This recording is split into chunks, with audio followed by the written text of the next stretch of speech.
और एलएसी पर चीनी सेना की घुसपैठ की कोशिश के खिलाफ जम्मू में डोगरा फ्रंट ने प्रदर्शन किया। इस मौके पर प्रदर्शनकारियों ने चीन के खिलाफ नारेबाजी की।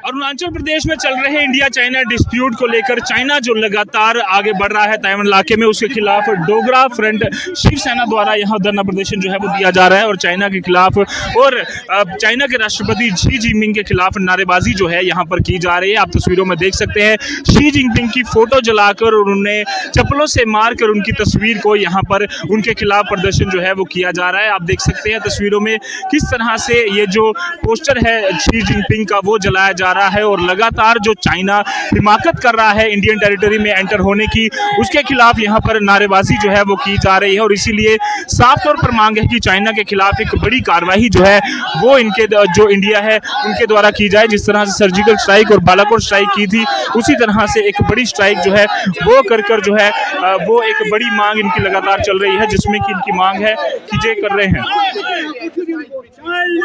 साफ तौर पर आप देख सकते हैं किस तरह से ये तस्वीरों में लगातार चल रहा है। जो जी क्या कहना चाहेंगे, ये जो डिस्प्यूट लगातार चल रहा है चाइना? कोविड वहाँ बढ़ गया है, कोविड के कारण सारी व्यवस्था चरमरा गई है, इसलिए वो आज इस तरह की हरकत करने का प्रयास करना चाहता है। कोविड के कारण वहाँ पर किस तरह से ध्यान को डाइवर्ट किया जाए, हिंदुस्तान और चाइना का युद्ध हो, इसलिए उस सारे विषय पर वो ध्यान को बांटने के लिए ये हरकत करने का प्रयास करना चाहता है। लेकिन मैं हिंदुस्तान से यही कहना चाहता हूँ, एक दूसरा बालाकोट चाइना के अंदर होना चाहिए, आर पार की स्थिति होनी चाहिए। जब तक ये नहीं होगी इस व्यवस्था का समाधान नहीं होने पाना। आर पार एक ही बार लगातार और चाइना को नष्ट नबूद करने का प्रयास नहीं होगा तो चाइना सुधरने वाला नहीं है। चाइना ने इससे पहले लद्दाख में भी हिमाकत की थी, उधर भी एंटर करने की कोशिश की थी, वहां मुंह तोड़ जवाब दिया था। मैंने कह दिया आर पार का युद्ध और चाइना अंदरूनी हालात खराब, इसलिए वो करने का प्रयास करना चाहता है।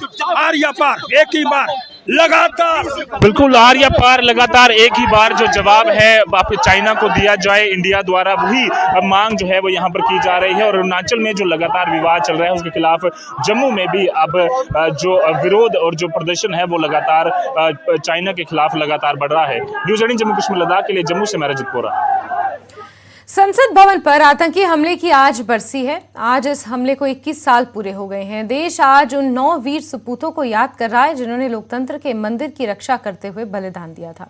संसद परिसर में उपराष्ट्रपति और राज्यसभा के सभापति जगदीप धनखड़, लोकसभा अध्यक्ष ओम बिरला, प्रधानमंत्री नरेंद्र मोदी, गृह मंत्री अमित शाह और अन्य नेताओं ने शहीदों को श्रद्धांजलि और पुष्पांजलि अर्पित की।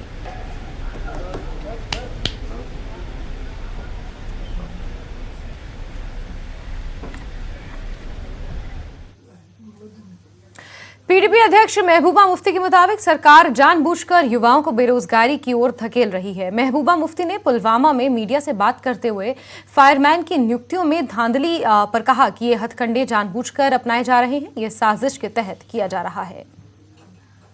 ये बहुत ज्यादा जो है दावे करते हैं, करप्शन फ्री और साफ और शफाफ निज़ाम की बात करते हैं, जिसके लिए यहाँ के लोगों को बहुत कीमत चुकानी पड़ती है। रोज़ छापे डाले जाते हैं बिजनेसमैन के यहाँ, रोज़ लोगों को नौकरियों से निकाला जाता है करप्शन के नाम के ऊपर। और आपने देखा होगा कि यहाँ जो नौजवानों की पकड़ दकड़ है, नौजवानों के ऊपर मॉनिटरिंग चलती है, उनको शक की नज़र से देखा जाता है।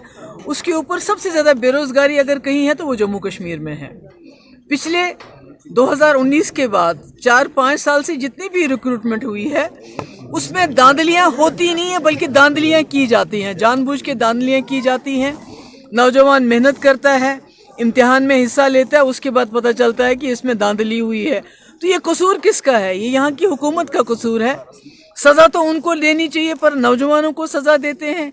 सारा जो है प्रोसेस उसको स्क्रैप करते हैं, उसको ख़त्म करते हैं। आज अब फायर सर्विस की बात है, इससे पहले सब इंस्पेक्टर की बात, FAA की बात, जल शक्ति की बात, जहाँ भी रिक्रूटमेंट होती है उसमें धांधलियाँ की जाती हैं जानबूझ के। ताकि उसको कैंसिल किया जाए और यहाँ के नौजवानों को और ज़्यादा मायूसी की तरफ धकेला जाए, क्योंकि यहाँ का नौजवान पहले ही तंग पड़ा हुआ है, पहले ही मुसीबत में है, पहले ही उसको शक की नज़र से देखा जाता है। उसके लिए जेल के दरवाजे खुले हैं मगर नौकरियों के दरवाजे उसके लिए बंद किए जाते हैं।